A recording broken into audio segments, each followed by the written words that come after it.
থাকবে, যার ফলে ঠান্ডা যে আমেজটা রয়েছে সেটা মানে এখন যদি টেম্পারেচারগুলো দেখেন, আমরা কিন্তু এখন দক্ষিণবঙ্গে বেশিরভাগ জায়গাতেই বিলো নর্মাল আছে, যা নর্মালের থাকার কথা এই সময়, মানে জানুয়ারির মাঝামাঝি সময়।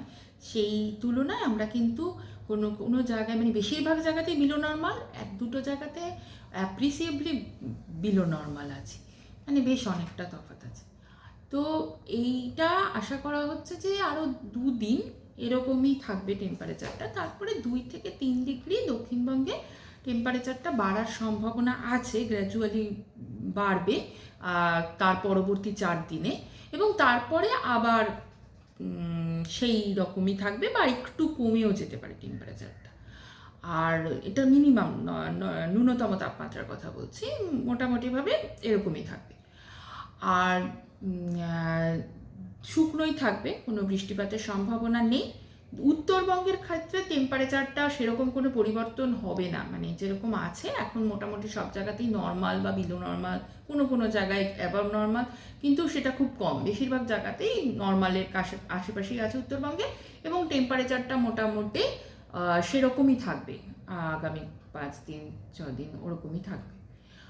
আর এছাড়া উত্তরবঙ্গেও বৃষ্টিপাতের কোনো সম্ভাবনা নেই।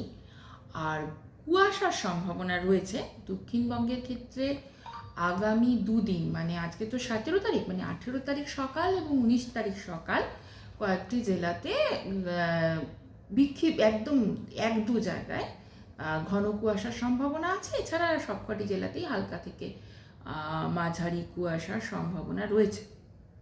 আর আগামী 2 দিন মানে 18 তারিখ সকাল আর 19 তারিখ সকাল।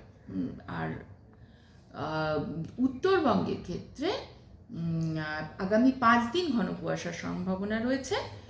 আর সেটাও মানে জেলাগুলি আমি আলাদা করে বলে দেবো। কয়েকটি জেলাতে সকালের দিকে 1-2 জায়গায় ঘন কুয়াশার সম্ভাবনা। এছাড়া 2 বঙ্গের ক্ষেত্রে হালকা থেকে মাঝারি কুয়াশার যে সম্ভাবনা সেটা আগামী 5 দিনের জন্যই রয়েছে সবকটি জেলাতেই। এইবার আমি আরও বলছি দক্ষিণবঙ্গের ক্ষেত্রে আগামীকাল সকালে মানে 18 তারিখ সকালে ঘন কুয়াশার সম্ভাবনা রয়েছে ইস্ট ওয়েস্ট বর্ধমান, মুর্শিদাবাদ, বীরভূম, নদিয়া এবং হুগলি জেলাতে। আর 19 তারিখ সকালেও মর্নিংয়ে বীরভূম, মুর্শিদাবাদ, ওয়েস্ট ইস্ট বর্ধমান, নদিয়া, মানে একই রকম মোটামুটি। 18 তারিখে হুগলিটা দেওয়া রয়েছে, 19 তারিখে হুগলিটা বাদ গেছে। 19 তারিখ সকালে ডে 1 ডে 2। আর উত্তরবঙ্গের ক্ষেত্রে 18 তারিখ সকালে ঘন কুয়াশার সম্ভাবনা যে 1-2টি জায়গায় রয়েছে যে যে জেলাগুলিতে, সেটা হলো নর্থ সাউথ দিনাজপুর, মালদা, দার্জিলিং। 19 তারিখ, এটা হলো 18 তারিখ সকালে। 19 তারিখ সকালে হচ্ছে নর্থ সাউথ দিনাজপুর, মালদা, দার্জিলিং, জলপাইগুড়ি, কোচবিহার। 20 তারিখ সকালে কোচবিহার, দার্জিলিং, জলপাইগুড়ি, নর্থ দিনাজপুর। 21 তারিখ সকালেও একই, 20 তারিখ সকালেও যায়, 21 তারিখ সকালেও তাই। আর 22 তারিখ সকালে শুধু কোচবিহারি। এই হচ্ছে ঘন কুয়াশার পূর্বাভাস। তো মোটামুটি এই থাকছে আগামী 7 দিনের পশ্চিমবঙ্গের আবহাওয়া। সরস্বতী পুজোর ক্ষেত্রেও